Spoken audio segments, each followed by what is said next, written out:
And so, the government can say whatever they want about this thing not competing. It's for black market only. It's for this, for that. But they're really treating it like a threat. And one of the things that can't be attacked is your self-custody Bitcoin. And one of the things that can be attacked is the ETF. You can't be exposed to that. That's my view. It's not a good idea. And by the way, that'll hit MSTR too. It'll probably hit other stuff as well. Friends and enemies, welcome back. Canadian Bitcoiners Podcast. Friends and enemies, welcome to the CBP. Want to be better informed? Listen to Len and Joey. Sponsors taken care of right off the top. Bull, Bitcoin, and easy DNS. The media is feeding the slop. It doesn't matter what topics discussed. Quality entertainment and information you can trust. That's being planned or at least discussed. We're not going to allow people to buy entertainment and information you can trust. Send the guy some value, boost them with some stats. Bitcoin is a scarcity asset, it's just a fact. Geopolitical, national, down to the local clown. Friends and enemies, welcome to yet another edition of the mighty CBP, the Canadian Bitcoiners Podcast. And it should be the Canadian Bitcoiner Podcast today because I'm Len. I'm doing this one solo dolo. Joey is in Washington, I believe, watching the former Redskins, current Commanders, or whatever they're called these days, play Monday Night Football against, I don't know. I really don't care. Either way, I hope Joey's having a wonderful time. I hope you are having a wonderful time on this Canadian Thanksgiving Day. And this is going to be kind of an abbreviated episode because doing this alone, nobody wants to hear me talk. So I'm going to try getting in and out as fast as possible. One stroke, done. All right. Let's talk about these sponsors. Now, I did say I'm going to be doing this one alone. But still, with the magic of the internet, I'm going to pipe in Joey to help me do the sponsors. At least we'll do the first one. Joey? DNS, the best place for you to host your content. Buy a domain, port a domain, anything to do with domains. Mark's got your back. We like Mark. He's been a friend of the show for a long time, friend of ours as well. And him and I will be doing a couple of different, chats at the conference. We'll be on stage for it together. One is just the two of us about Bill C2, the wolf in sheep's clothing, I think the talk is called. Not pulling any punches there. Anyways, if you're a Bitcoiner, lots of stuff for you over at EasyDNS on the virtual private server side. You can run a Bitcoin node, Nostr relay, set up a BTC Pay server implementation for your shop. Don't use Shopify, that's for sure. He can take care of all that for you. For a couple extra bucks, you get domain share and EasyMail, which honestly, if you're doing anything related to a business or hosting client info, or you have an email list or whatever, you want to protect those things. And these days, a lot of people are gunning for that information. It's sold on the dark web. It's used nefariously. And you can imagine all the things that could go wrong if you lose your client list or client database. So Mark can take care of you there too. All you got to do is go to easydns.com, put in the promo code CBP Media, and you get 50% off your first round of buys. Can't beat it. Thanks, Joey. You like how I did that? Anyways, before I do the second sponsor, Boomer is saying that he's missing the Jays game. I had no idea they're playing. I think it's game 2. Game 1, they got absolutely slaughtered from what I understand. They're playing the Seattle Mariners. I don't know. I'm just picking this up as I go along. I haven't watched baseball in quite a while. I used to be a big Jays fan back in the day. Either way, let's talk about the second sponsor, Bull Bitcoin. Non-custodial, this is what you want in exchange. No leverage, this is what you want in exchange. We'll be talking about this more at length in just a little bit. But either way, Bull Bitcoin, great place to buy, great place to sell. You could do on-chain, you could do Lightning. So when the fees are starting to go up, you could use that as well. You can't facilitate a buy without providing a Bitcoin address, right? Think about other exchanges where you make a buy, they hold on to it. Do you really make the buy? Do they really have it for you? Now with Bull Bitcoin, you got to provide an address in order to do it. Also, if you want to send people money, say they didn't want to take Bitcoin, they want to take Canadian dollars, well, you could use Bull Bitcoin to facilitate that type of exchange. You could have the money sent, the Bitcoin sent to Bull Bitcoin, and they will e-transfer your buddy the Canadian dollars. So just a way to pay somebody with Bitcoin using Bull Bitcoin. You can also pay bills with Bull Bitcoin if you want to do that. The price of Bitcoin is pretty high, so you might as well spend it. So lots of different options if you're in Canada, Costa Rica, El Salvador, Mexico, Western Europe, Argentina. Are they in Argentina? Either way. Yeah, they are in Argentina. Check them out. Use our code below. Sign up. And if you do that, a little bit will be taken off your account every time you buy. Like, it's not going to be the same type of spread as you would if you didn't use our promo code. Check them out and use them. That's what I suggest. That's where I do my buys. And third sponsor, Again, I'm going to just pipe in Joey for this one again with the magic of the internet is the Canadian Bitcoin Conference. Joey, take it away. From the Bitcoin Conference 2025. I'm very excited. Talked to Daniel Carlin today on the phone. Talked to one other person whose name I won't reveal, but there's going to be a fun contest during the conference as well. Things are shaping up. Booked my flights today. We are ready to rock and roll. If you haven't bought a ticket yet, you ought to. And you can get a bunch of money off, not with our promo code. I don't know if Dan even wants me to share this, but I'm going to anyway. I think the promo code Meetup 2025 saves $45 off the ticket, off any ticket. I'm pretty sure any tier. So enjoy that. Hope you enjoyed that. That's a sponsor for our show. It's a sponsors for our show. So I'm going to just go to the boosts.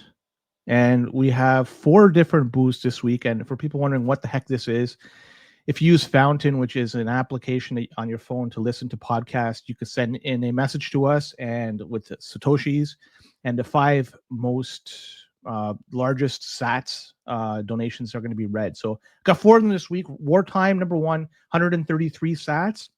He writes in, Ray from Paxful was strong against KYC. I wouldn't trust this guy or a new company at all. Yeah, I know there was some issues with Ray. And Paxful, they had some damning comments about Ray and the other co-founder. We didn't really get into it last week. So either way, Paxful users, they got, I don't say rugged, but they have to go find somewhere else to do their decentralized exchanges. Wartime, again, 133 sats. Thank you very much. And he does a couple of arms flexing. Jer, 500 sats.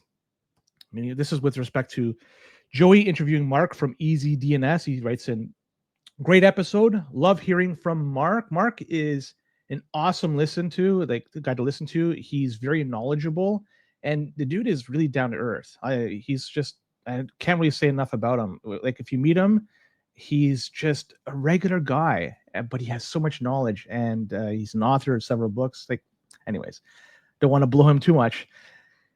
Last but not least, we have Trevor, 2100 sats. He says, as a student of Quadrica, I couldn't agree with you more, Len. Get off the exchanges. And yes, thank you very much for everybody with the donations for this week. And you are 100% right. Don't use a custodial exchange. But if you are going to use a custodial exchange for whatever reason, take that Bitcoin off ASAP and put it on a device, on a wallet that has never, those keys have never been attached to the internet. Everything was done offline. You got to sleep well at night. You don't want to get rugged. There's so many different people out there trying to take your Bitcoin, and don't give them an opportunity. Do it right. If you need help, just reach out to me and I'll be happy to guide you in the proper direction. Now, as for the week at large, Joey obviously is at Washington, comes back, then he goes to the Canadian Bitcoin Conference, which takes place this week on October 16, 17, and 18, if I recall correctly. So if people are over there, you might as well go say hello to Joey. He's going to be very busy, but he's always very approachable. And Paulie, man, saying CBP is greater than sports ball. Good for you for taking time off, not watching the Jays and watching me do my spiel here solo. That's quite a commitment on your part. And that's it. So I don't think we're going to have an interview this week, and we'll be back at this, I think, next week at a full strength, full roster, no shorthanded. We'll be we'll call it a power play, actually. Let's call it a power play. The Leafs are back in session, and so is the NHL. All right, let's go right into it. I got a few stories I want to bring up, some Bitcoin news. The biggest news this week, and by the way, people in the chat, feel free to comment because I'd love to engage you as much as possible. The biggest news this week was the Friday dump that near market close.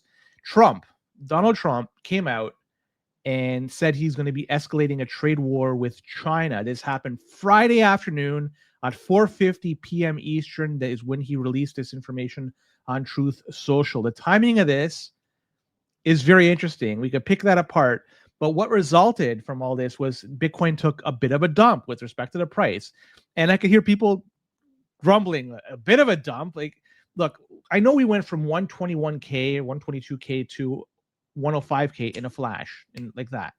But yeah, if you look at it by percentage of a drop and considering where it settled at around the 110 mark, that's about a 10% drop. A 10% drop in Bitcoin isn't a lot if you have been in this game long enough. All that really did is create buying opportunities for people out there that want to stack more Bitcoin. A drop of 10%, though, was a huge problem for leveraged players out there. And I say this many times. You want to learn from other people's mistakes. Their lessons that they provide you, they're free. The only thing you have to do is invest time to learn about it. And if you do that and you understand how they fucked up and how you're not going to fuck up because you're not going to follow in their footsteps, you're going to be all right. Like we could take, for example, one of these leverage players that got absolutely fucking smoked. This guy is named Shibashi Nakamoto. He's on Reddit, and he posted his story on the Bitcoin subreddit. Yeah, Boomer, 100%. It was just a minor dump for Bitcoin. Shitcoin's got absolutely thrashed. Fuck them. But back to this guy, Shibashi Nakamoto on the Bitcoin subreddit.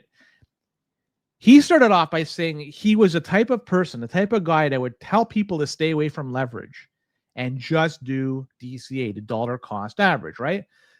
But this motherfucker didn't listen to his own advice, right? He says he's been stacking since 2020, back when Bitcoin is at the price of 4K.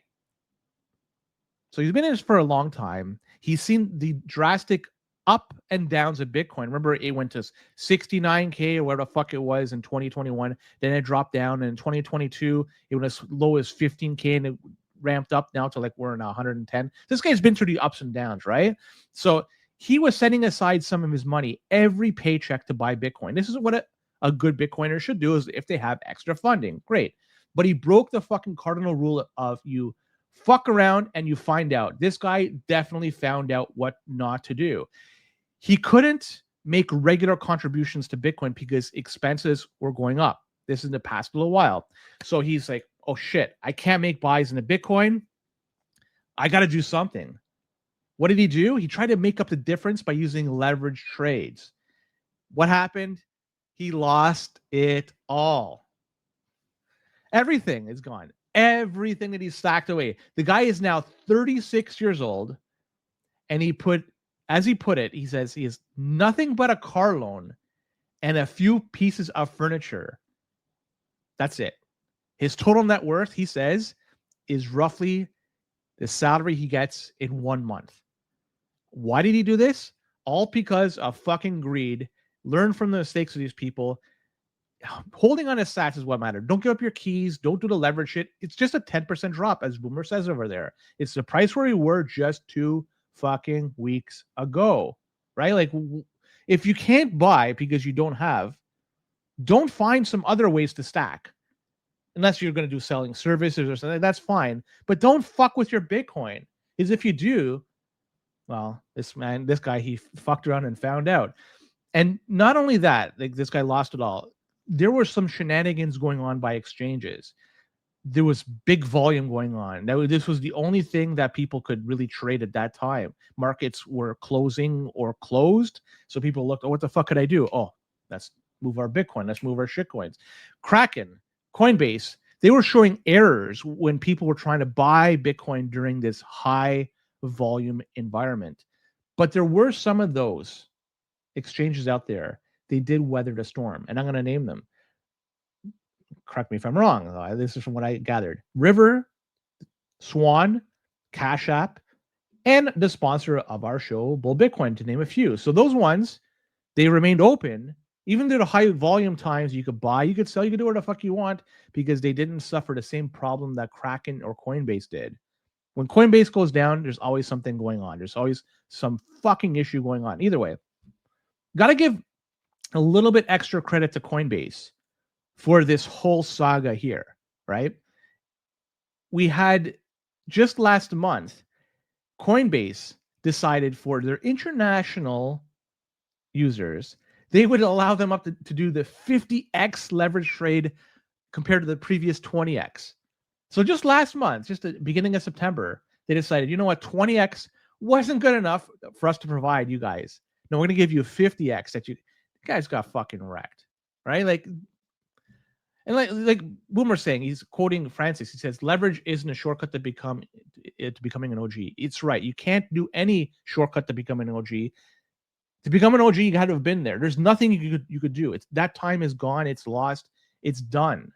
The only thing you could do going forward is stack sats. Well, my personal opinion is to humbly stack sats, and that's it. Don't fuck around. You're gonna get wrecked in the end. Also, if you're going to be doing any shenanigans, like I mentioned, just stay the fuck away. If your exchange offers leverage trades, run the fuck away. And for anybody who thinks that maybe, just maybe, Trump may have made out like bandits or friends of Trump, I've been reading stories of massive shorts being placed just before this message went live from Trump. I read this and I read between the lines. It's a fucking joke. All I can say is buy your Bitcoin, secure properly, fuck the rest because it's all noise. And what you could do, it's a 10% drop in the price. If you had Bitcoin, it's a 10% drop. That's all you suffered. I didn't bat an eye. I was laughing at this whole thing, watching all this shit go on, people suffering.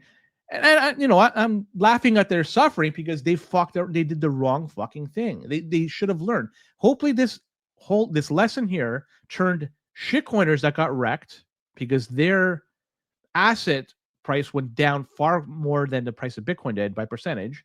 Hopefully it turned them into Bitcoiners, but also people that were doing leverage trades. Hopefully it turned them into hardcore people that want to secure their own keys. Maybe not.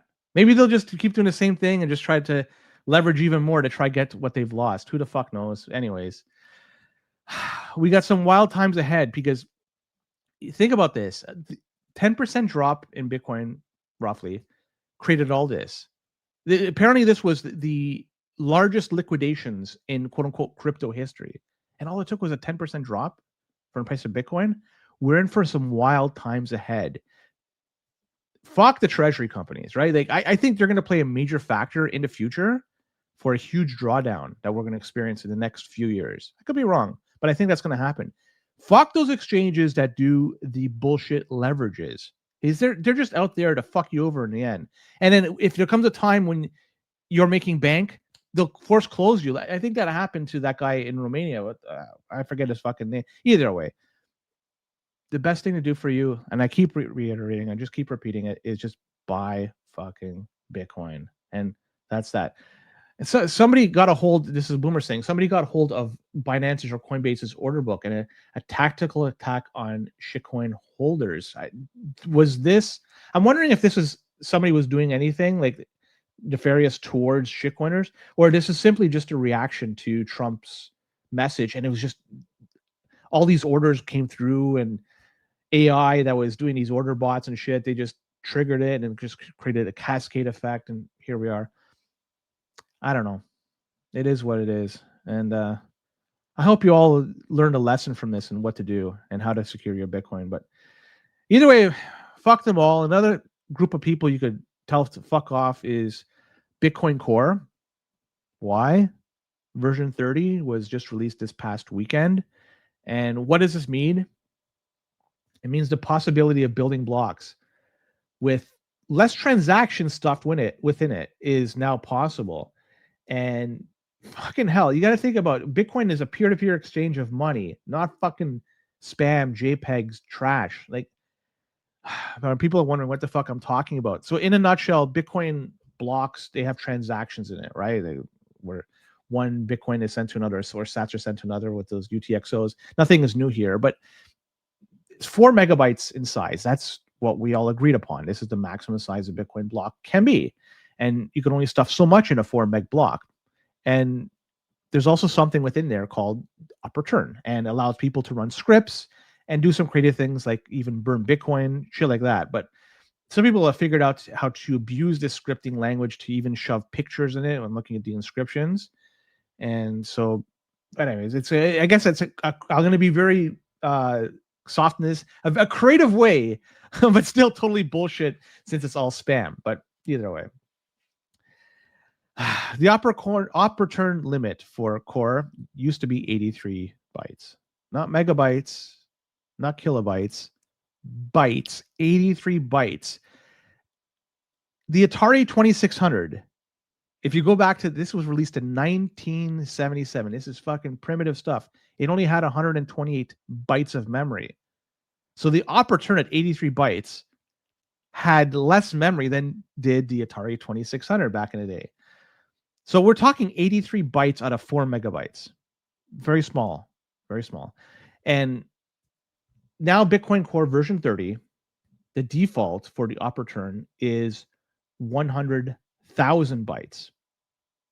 That's an increase of 1200x, give or take. A little bit more, actually. 100,000 bytes is 100 kilobytes or 0.1 megabyte.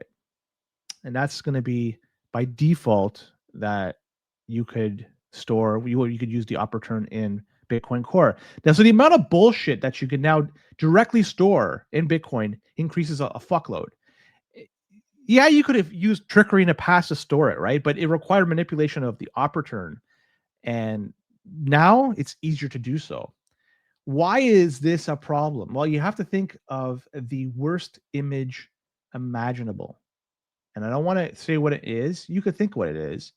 You know what it is. Now this can potentially be stored with great ease on Bitcoin. You run a node, it's going to be there. Doesn't matter if you run knots. It doesn't matter how you fucking do it. If somebody builds a block with this bullshit in a block, it's there for everybody to store. So potentially opens the door to state attacks. It's easy to propagate, not easier to, but there's more opportunity that you get because the Opportune is much, much larger. There's a lot of NHL 94 that you could store into that. The propagation will happen from Bitcoin Core version 30. That's the only one that could do it. Every other one will not be able to. But if it gets built and put in a block, well, it is what it is. So this opens the door for state attacks, and it running a node potentially. I'm not saying for sure. Potentially, like you run a node, I run a node. There's one like fucking 2 feet from me. There's a risk now, right?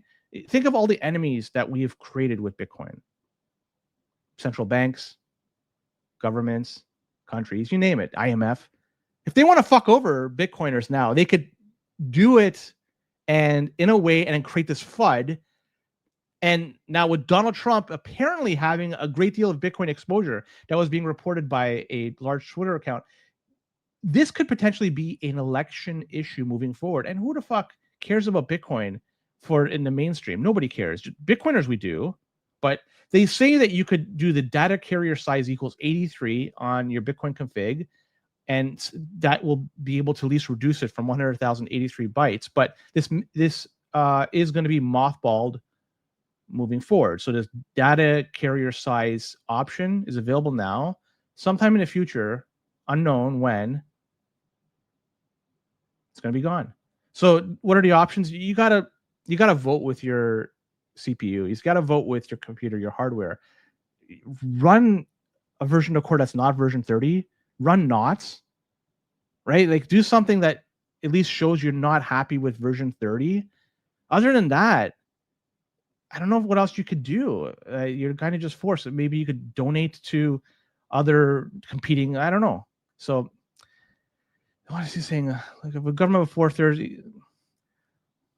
So he's saying like if it was a government before Core 30, they could head with a gun to it, the miner, and then have him included. The relay policy doesn't affect it. It just run knots, tell Core they don't have it. Say that's the only thing you can do, right? Is relaying out a message saying you're running knots, you support their iteration of a Bitcoin node, the client, and go from there. We ultimately we need more options.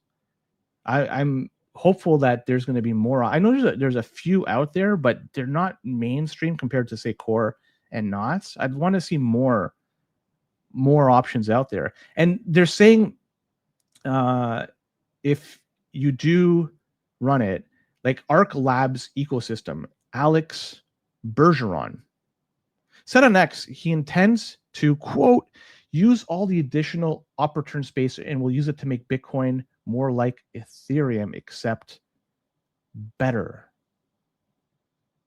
Why would anybody want this to be more like Ethereum? Ethereum, you can't run your own node without having 32 ETH, I think it is.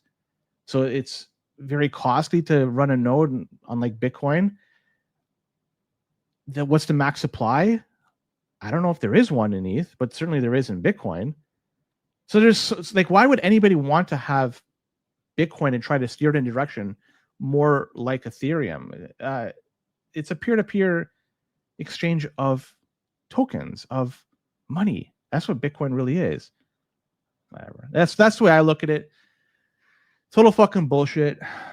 Anybody out there running a node and running core, and you're thinking about upgrading to 30, do yourself a favor, read into it, and consider your actions moving forward. If you do run 30, you're signaling you want this, you're happy with the direction it's going, and you don't want to see any changes to what core developers are doing. You're happy with the direction they're going. Just do something else. Fuck them. Run knots. Run anything before 30. And also of note, if you're going to run Bitcoin Core before 30, keep a note there's a maintenance schedule.